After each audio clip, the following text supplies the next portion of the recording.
नमस्कार, अपना उत्तराखंड में आप सभी का स्वागत है। मैं हूं आपके साथ ऋचा सिंह। तो चलिए खबरों की शुरुआत करते हैं।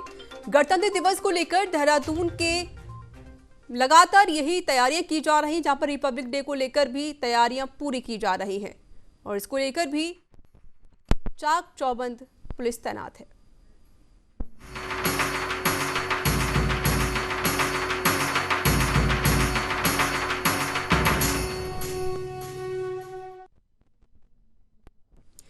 चलिए खबरों में आगे बढ़ते हैं। गणतंत्र दिवस को लेकर देहरादून के परेड ग्राउंड में तैयारियां पूरी कर ली गई हैं और प्रशासन भी परेड को लेकर पूरी तरीके से अलर्ट मोड पर है।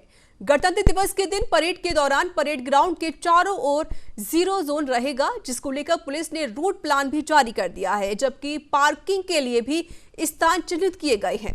इसके अलावा आपराधिक गतिविधियों से बचने के लिए भी पुलिस प्रशासन के कई जवान परेड ग्राउंड पर तैनात रहेंगे।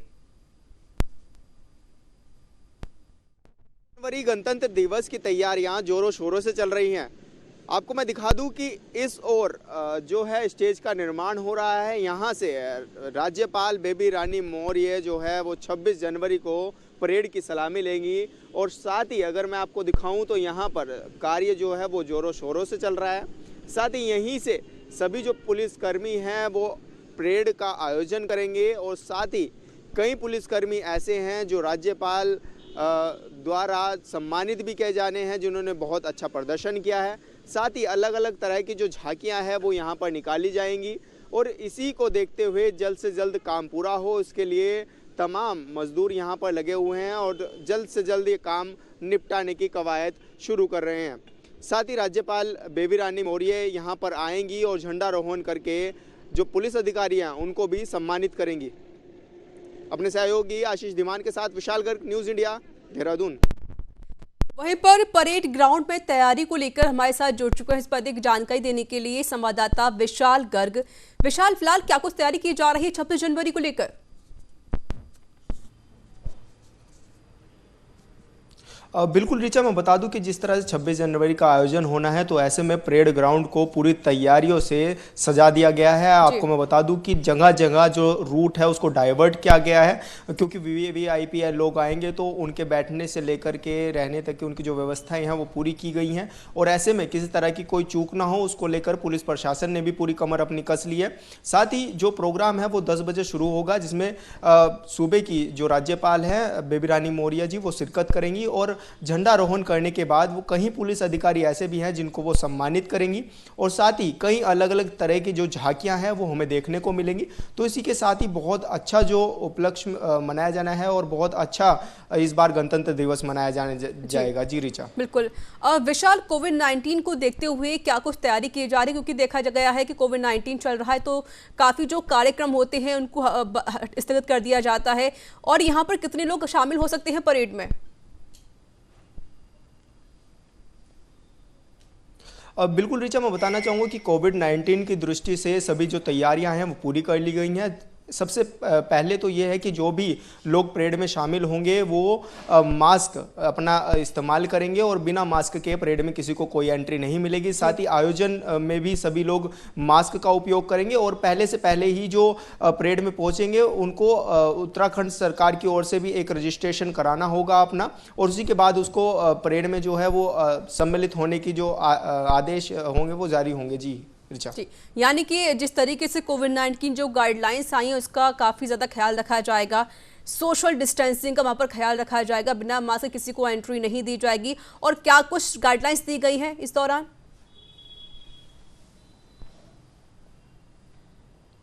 बिल्कुल, क्योंकि जिस तरह से गणतंत्र दिवस होना है और कई झांकियां भी निकलने जा रही हैं, कई पुलिस अधिकारी सम्मानित भी होने जा रहे हैं उसको लेकर और किसी भी तरह का कोई भी वीवीआईपी जो भी आ रहे हैं उनको किसी तरह की कोई परेशानी ना हो और साथ ही कोविड को नियंत्रण रखा जाए, तो उसके लिए जो है आयोजन बहुत कम होंगे और जल्द से जल्द जो है वो कार्यक्रम का शुभारंभ होकर जल्द से जल्द समाप्तिकरण होगा और ज़्यादा बड़ी मात्रा में इकट्ठा नहीं होने दिया जाएगा। साथ ही मास्क का उपयोग वहाँ पर किया जाएगा, सोशल डिस्टेंसिंग का उपयोग किया जाएगा।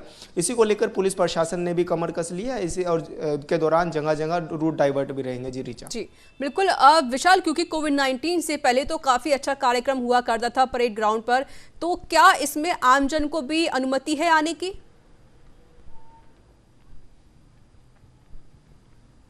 बिल्कुल ऋचा, कुछ आमजन है जो कि अपना पोर्टल पर रजिस्ट्रेशन कराकर ही उनको अनुमति दी जाएगी, क्योंकि अगर कोई भी आम आदमी परेड में आता है, परेड देखने के लिए आता है, तो उसको भी अपना रजिस्ट्रेशन कराना पड़ेगा, अपना मास्क और अपना सैनिटाइजर लेकर के आना पड़ेगा। बिना इसके परेड में अनुमति नहीं होगी किसी को भी आने की। तो तमाम जो तैयारियां हैं वो देखी जा रही हैं कि पूरी दुरुस्त की जा रही हैं। जी ऋचा। जी, तो विशाल, 26 जनवरी को देखते हुए लोगों में कितना उत्साह नजर आ रहा है कल के लिए?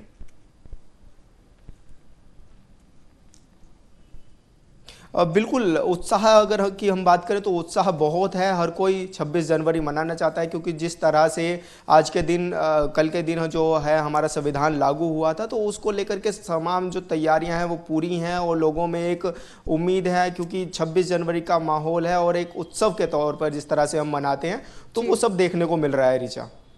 बिल्कुल, क्योंकि जिस तरीके से कोविड-19 के बाद जो जितने भी प्रोग्राम हुआ करते थे, कार्यक्रम हुआ करते, सबको रद्द कर दिया गया था, स्थगित कर दिया गया था, लेकिन 26 जनवरी को जो प्रोग्राम है वो किया जाएगा और परेड ग्राउंड पर लगभग सारी तैयारियां पूरी हो चुकी हैं। लोगों में भी काफ़ी ज़्यादा उत्साह यहाँ पर नज़र आ रहा है 26 जनवरी को लेकर। और जिस तरीके से हम तस्वीर भी देखते हुए आते हैं कि रिहर्सल चल रही है परेड ग्राउंड पर, लोग तैयारी पूरी पुख्ता कर रहे हैं। और क्या कुछ वहाँ पर आपको देखने को मिला है ग्राउंड पर?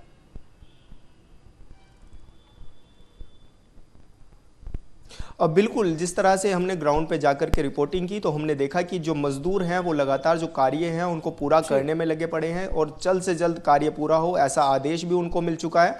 और हम लगातार जो देख रहे हैं कि वो चाहे वो रंगाई पुताई का काम हो या फिर स्टेज को और भव्य और दिव्य दिखाने की कोशिश हो, तो तमाम जो तैयारियां हैं उनको देखा गया है और जल्द से जल्द उनको निपटाने के लिए काफ़ी बड़ी मात्रा में मजदूरों को भी लगाया गया है। क्योंकि जिस तरह से हम देख रहे थे कि पहले सुनने में आ रहा था कि इस तरह के आयोजन नहीं होंगे, क्योंकि कोविड का समय है, लेकिन वैक्सीन आने के बाद, वैक्सीन लगने के बाद अब ये देखा जा रहा है कि हाँ, अब काफ़ी हमारे पास ठीक है स्थिति, तो उसको लेकर के आयोजन हो रहा है और इसमें ज़्यादा बड़ी मात्रा में भी इकट्ठा नहीं किया जाएगा सबको।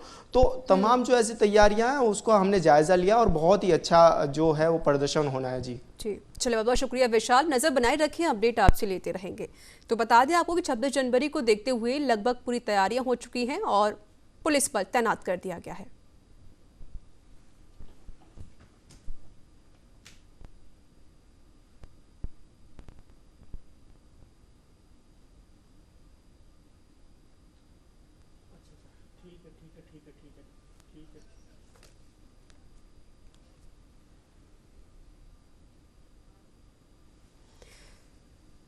तो चलिए खबरों में आगे बढ़ते हैं, बात कर लेते हैं कार्य प्रगति को लेकर। जी हां, रुद्रप्रयाग में चारधाम सड़क परियोजना के पीछे भले ही सुनहरी भविष्य की बड़ी आशा छुपी हो, लेकिन चारधाम सड़क परियोजना में सड़क चौड़ीकरण का कार्य के कारण लोगों को बड़ी परेशानियां भी उठानी पड़ रही हैं। रुद्रप्रयाग तिलवाड़ा के बीच फिलहाल कटिंग कार्य चल रहा है। कंपनी द्वारा सड़क चौड़ीकरण के कार्य के कारण घंटों केदारनाथ राष्ट्रीय राजमार्ग को बंद करना पड़ रहा है, जिससे जाम की समस्या भी पैदा हो रही है और लोगों को घंटों जाम में फंसना पड़ रहा है। तो दिक्कतें काफी ज्यादा आ रही हैं। होना चाहिए 15 मिनट से ज्यादा नहीं होना चाहिए। 15 मिनट। अभी कितने देर रुकते हैं आप? अभी कभी तो 1 घंटा भी लग जाता है। ये तब दिक्कत है, किसी को कहीं जाना है तो ब्रांच रोड की गाड़ी पकड़नी है, वो नहीं मिलती है, यह है समस्या। लेकिन अगर जाम नहीं लगेगा तो रोड का काम भी नहीं होगा। हाँ, लेकिन सब लोगों का ध्यान रखना चाहिए, रोड भी बननी चाहिए और जो लोग जल्दी वाले हैं उनका भी ध्यान होना चाहिए।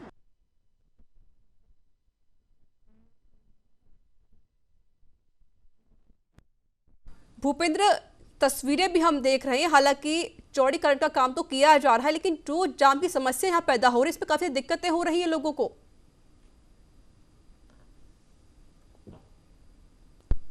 रुद्रप्रयाग में ऑलवेदर का सड़क का कार्य चल रहा है, लेकिन जिस तरीके से जो कार्यदायी संस्थाएं हैं वो अपनी मनमानी कर रहे हैं, उससे आम जो जनमानस है उसको भारी परेशानियों का सामना करना पड़ रहा है। रुद्रप्रयाग केदारनाथ राष्ट्रीय राजमार्ग की बात करें तो पहले से ही जो रुद्रप्रयाग में एक टनल है, सुरंग है, उसका ट्रीटमेंट का कार्य चल रहा है, जिसके कारण लोगों को करीबन 10 से 12 किलोमीटर अतिरिक्त दूरी तय करनी पड़ रही है। लेकिन ऊपर से सड़क चौड़ीकरण के कार्य के कारण घंटों जाम की स्थिति बन जा रही है, जाम लग रहा है। इससे जो खासतौर पर जो बीमार और गर्भवती महिलाएं हैं उनको भारी कठिनाइयों का सामना करना पड़ रहा है। कहीं घंटों तक एम्बुलेंस को भी मरीज लेकर खड़ा रहना पड़ता है। तो कहीं ना कहीं आम जनमानस इससे भारी परेशानियों के बीच उनको समस्याओं का सामना करना पड़ रहा है। जबकि पहले से जो जिला प्रशासन था, उन्होंने जो राष्ट्रीय राजमार्ग खंड है उनके अधिकारियों को स्पष्ट निर्देश दिए थे कि 15 से 20 मिनट तक ही जाम लगाया जाना चाहिए। लेकिन उसके बावजूद भी जो एनएच के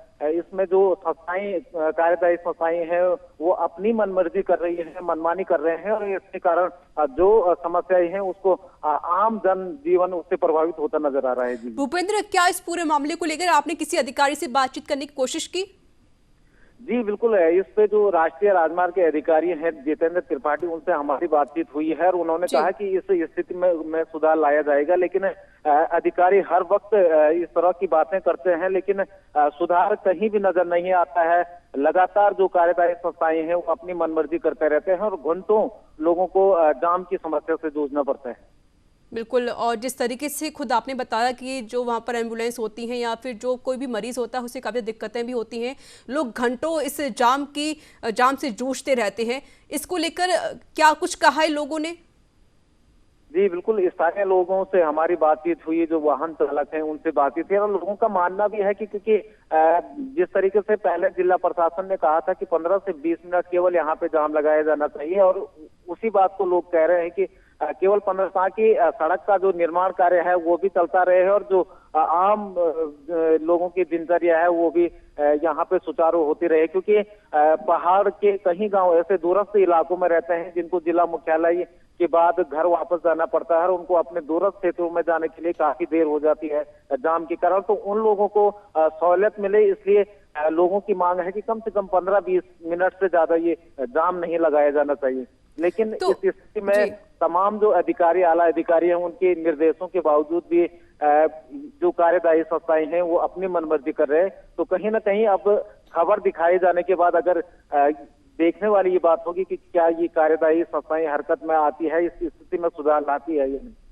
बिल्कुल भूपेंद्र, क्योंकि जिस तरीके से लोगों ने शिकायतें की हैं अधिकारियों से, आपने खुद अधिकारियों से बातचीत की इस पूरे मामले को लेकर, लेकिन जो अधिकारी है वो यहाँ लापरवाही करते हुए नजर आ रहे हैं, अपनी मनमानी करते हुए नजर आ रहे हैं। भूपेंद्र जी बिल्कुल, साफ तौर पे कह सकते हैं, क्योंकि जिस तरीके से घंटों अगर जाम की स्थिति लगती है और उसके बाद बीच में मरीज फंस जाते हैं, मरीजों को वहां पे खड़ा रहना पड़ता है एम्बुलेंस में, कहीं ना कहीं ये लोक जीवन पे भी ये बड़ा खतरा है। लोक जीवन के साथ ये बड़ा खिलवाड़ किया जा रहा है कार्यदायी संस्थाओं द्वारा। रुद्रप्रयाग गौरीकुंड राष्ट्रीय राजमार्ग पर एक जगह की स्थिति नहीं है ये, बल्कि कई जगहों पर इस तरह से निर्माण कार्य चल रहे हैं। पहले एक स्थान पे लोगों को 2-2 घंटे जाम में फंसना पड़ता है और फिर आगे जाके दूसरी जगह भी घंटों जाम में फंसा रहना पड़ता है। तो ऐसे में जो केवल 15 से 20 किलोमीटर की दूरी तय करने के लिए कम से कम 4 से 5 घंटे यहाँ पे लोगों को लग रहे हैं। तो कहीं ना कहीं ये एक बड़ी विचित्र स्थिति है और एक कुप्रबंधन हम इसको प्रशासन का कहेंगे कि अगर इस तरह से आम जनजीवन को परेशानी का सामने, तो आखिर ये विकास जो किया जा रहा है वो किस पर आधारित किया जा रहा है। कहीं ना कहीं लोक जीवन को खतरे में डालकर ये विकास किया जा रहा है, क्योंकि लोग वहाँ पे जो मरीज फंसे रहते हैं उनकी जिंदगी का ये भी सवाल होता है। बिल्कुल भूपेंद्र, क्योंकि यहाँ पे जो जनता है वो घंटों जाम में फंसी रहती है। जिस तरीके से अधिकारियों के साथ बातचीत की जाती है तो वो मुंह फेरते हुए नजर आते हैं। क्या इस पूरे मामले को लेकर किसी जनतावासी ने किसी विधायक या किसी सांसद से बात करने की कोशिश की है या फिर किसी एसडीओ को ज्ञापन सौंपा गया है? जी बिल्कुल, हर वक्त, क्योंकि ये मामला पिछले 2 सालों से चल रहा है, लगातार 2 साल से यहाँ पे जो राष्ट्रीय राजमार्ग खंड है वहाँ पे सड़क चौड़ीकरण का कार्य चल रहा है। रुद्रप्रयाग गौरीकुंड राष्ट्रीय राजमार्ग की बात करें हम या बद्रीनाथ राष्ट्रीय राजमार्ग की बात करें, दोनों जगहों पे चौड़ीकरण का कार्य चल रहा है। पिछले 2 वर्षों से लगातार जनता इस परेशानी से जूझ रही है, लोग लगातार सवाल उठा रहे हैं। कई बार हमने विधायक और जो यहाँ के प्रभारी मंत्री डॉक्टर धन सिंह रावत हैं उनसे भी ये सवाल किया गया, लेकिन हर बार स्थिति में सुधार लाने की बातें की जाती है, लेकिन स्थिति बाद में वही ढाक के तीन पात रहती है। तो कहीं ना कहीं अधिकारी और जो हमारे जनप्रतिनिधि हैं वो भी अपनी जिम्मेदारी से भागते हुए नजर आ रहे हैं। चलिए, बहुत शुक्रिया भूपेंद्र भंडारी अधिक जानकारी देने के लिए। तो बता दें आपको कि सड़क चौड़ीकरण को लेकर यहां पर जाम की स्थिति पैदा हो रही है, जिस वजह से जनता को काफी ज्यादा दिक्कतें हो रही हैं।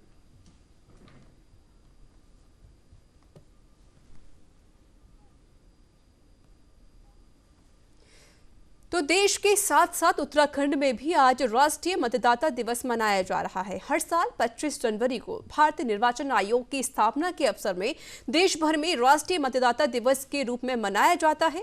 राष्ट्रीय मतदाता दिवस का मकसद नए मतदाताओं को प्रोत्साहन और अधिक संख्या में मतदान सूची में नामांकन के लिए प्रेरित करना है।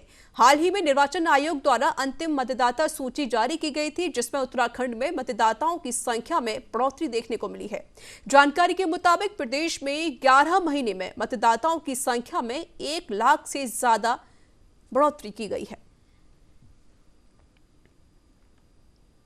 प्रतिशत बढ़ना बहुत अच्छी बात है कि हमारे राज्य में लगभग 1 लाख तक नए मतदाता बने हैं और अब 80 लाख मतदाता हमारे राज्य में हो चुके हैं।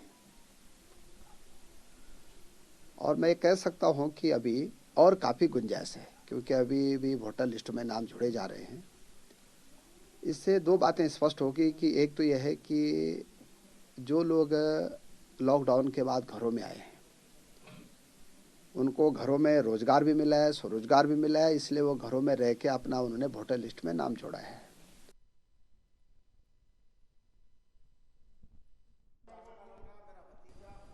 तो मतदान को लेकर सभी मतदाताओं को प्रेरित किया जा रहा है, उनको जागरूक किया जा रहा है और 11 महीने में 1 लाख से ज़्यादा मतदाताओं की संख्या भी बढ़ी है।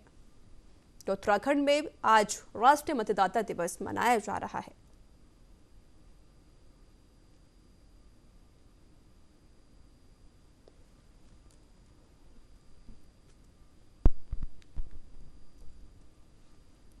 तो आज निर्वाचन आयोग की स्थापना की गई थी। इस दौरान आज राष्ट्रीय मतदाता दिवस मनाया जाता है। तो उत्तराखंड में भी आज राष्ट्रीय मतदाता दिवस मनाया जा रहा है। इस दौरान सभी नए जो मतदाता हैं उनको प्रेरित करने की कोशिश की जा रही है, उनको जागरूक किया जा रहा है। और उत्तराखंड में 11 महीने में लगभग 1 लाख से भी ज्यादा नए मतदाता शामिल हुए हैं।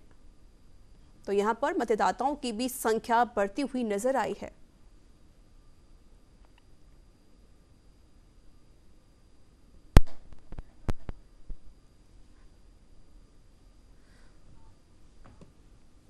और इस पर अधिक जानने जुड़ चुके हमारे साथ संवाददाता प्रियंका, जिस तरीके से पूरे देश भर में आज मतदाता दिवस मनाया जा रहा है, तो वहीं उत्तराखंड में भी मतदाता दिवस मनाया जा रहा है। फिलहाल क्या कुछ तैयारी की जा रही है और लोग किस तरीके से नजर आ रहे हैं, और जो नए मतदाता हैं उन्हें कैसे प्रेरित किया जा रहा है?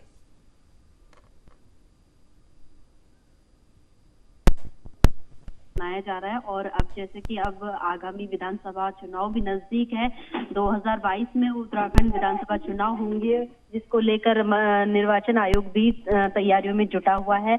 लगातार तैयारियां की जा रही है। नई सूची हाल में ही निर्वाचन आयोग द्वारा अंतिम सूची जारी की गई थी, जिसमें जो सूची आयोग द्वारा आई है सामने, उसमें जो उत्तराखंड में है वो मतदाताओं की संख्या में बढ़ोतरी देखने को मिली है। और इसमें ज्यादा बढ़ोतरी महिलाओं के कंपैरिजन में पुरुषों में देखने को मिली है। और ऐसे में अब जो निर्वाचन आयोग है चुनाव के मद्देनजर तैयारियों में जुटा है और लगातार जो मतदाता है उनको जागरूक कर रहा है ताकि वो चुनाव में मतदान करें। और अभी लगातार वो जो भी तैयारियां होती है निर्वाचन आयोग की, उसमें लगातार पूरी जोर शोर से तैयारियां कर रहा है।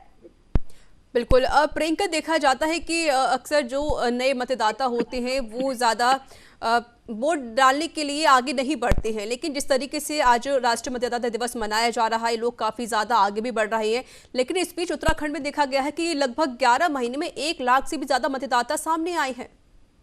बिल्कुल, देखिए इसमें ये एक चीज समस्या ये आती है कि लोग जागरूक नहीं होते हैं। और जैसे कि पहाड़ी जनपदों की अगर हम यहाँ पर बात करें तो पहाड़ी जनपदों में लोगों में जागरूकता कम रहती है, जिस कारण से लोग सामने नहीं आते, मतदाताओं की संख्या में कमी देखने को मिलती है। लेकिन जो चुनाव आयोग है वो लगातार जो ऐसे कार्यक्रम चलाता है, जैसे अब आगामी चुनाव नजदीक है, उसको लेकर चुनाव आयोग भी पूरी तरीके से एक्टिव हो चला है और वो लगातार मतदाताओं की सूची बना रहा है। जिले भर के यहाँ पर आंकड़े जुटाए जा रहे हैं कि कहाँ कितने मतदाता हैं, और नई जो पहली बार मतदाता है, नए जो युवा पीढ़ी है वो सामने आ गए, तो उनको भी जागरूक कर रहे हैं। उन्हें महत्वता बताई जा रही है कि क्या महत्वता है मतदान करने की। तो तमाम ऐसे कार्यक्रम जो है निर्वाचन आयोग द्वारा लगातार चलाए जा रहे हैं। चलिए, बहुत बहुत शुक्रिया प्रियंका अधिक जानकारी देने के लिए। तो बता दें आपको कि आज उत्तराखंड में राष्ट्रीय मतदाता दिवस मनाया जा रहा है और साथ ही साथ जो नए मतदाता हैं उनको प्रेरित किया जा रहा है, उन्हें जागरूक किया जा रहा है।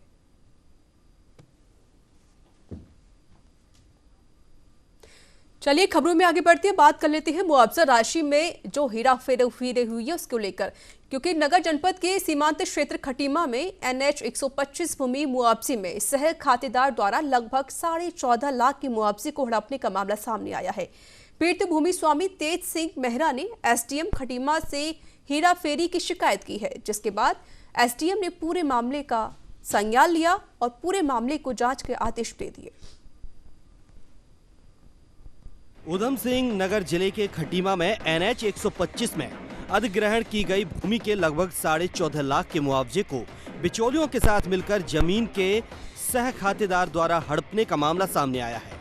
ये मामला तब सामने आया जब जमीन के स्वामी उमर खुर्द निवासी तेज सिंह मेहरा अपनी जमीन के मुआवजे की फाइल लेकर हल्का पटवारी के पास गए तो पता चला कि उनकी जमीन का मुआवजा तो लिया जा चुका है।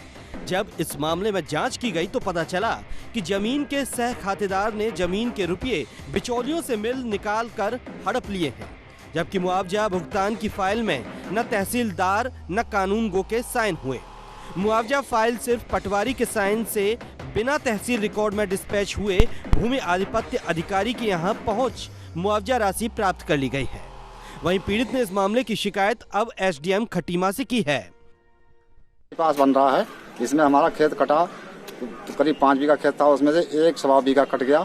उसका पैसा जो आया तो दूसरे उसमें दलाल करके कोई दूसरा आदमी निकाल लिया। भैया निकाला अपने परिवार का है मगर वो दूसरा है, दलाल लगा के वो दूसरे के एक जने को दे दिया। और हम आप लोगों ने साइन किए थे? साइन नहीं किए थे, उसमें जाली फोटो लगा के और हमारे जाली दस्तखत करके और वो कर लिया। तो वहीं एक दूसरे मामले में सह खातेदार द्वारा मुआवजे की 7 लाख से अधिक की रकम हड़प ली गई, जिसकी शिकायत पीड़ित परिजनों द्वारा खटीमा तहसील में SDM से की गई है। SDM द्वारा मामले की जांच शुरू कर दी गई है।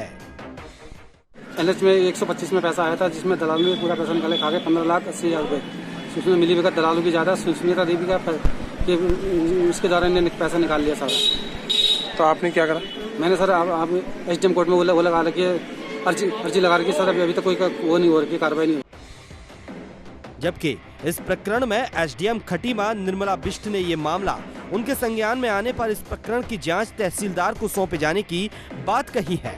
साथ ही जांच उपरांत सरकारी धन को हड़पने की साजिश करने वालों के अनुसार कार्रवाई किए जाने की भी बात कह रही हैं। कल एक प्रकरण संज्ञान में आया था, जिसमें एक व्यक्ति की 3 बीघा से अधिक की भूमि है और NH में बाईपास के निर्माण में खटीमा का जो हमारा बाईपास बन रहा है, उसमें फर्जी तरीके से उसकी पत्रावली बना SLO कार्यालय से उसको 14 लाख रुपए एक काश्तकार द्वारा प्राप्त कर लिए गए हैं। और कल प्रकरण संज्ञान में आया था, तहसीलदार खटीमा को उसकी जांच सौंपी गई है। सभी संबंधितों के बयान इत्यादि लेकर इसमें कार्यवाही के लिए जो भी हमारी रिपोर्ट की फाइंडिंग जो भी आएंगी उसमें जिलाधिकारी महोदया को रिपोर्ट प्रेषित की जा रही है और संबंधितों के विरुद्ध जो है SLO कार्यालय और जिलाधिकारी महोदय को प्रेषित रिपोर्ट के प्राप्त आधार पर प्राप्त जो भी निर्देश होंगे उसके आधार पर कार्यवाही की जाएगी। बहरहाल NH 125 भूमि मुआवजा घोटाले की गूंज पूरे उत्तराखंड में थी, लेकिन इस घोटाले की आंच आज तक खटीमा तहसील नहीं पहुंची थी।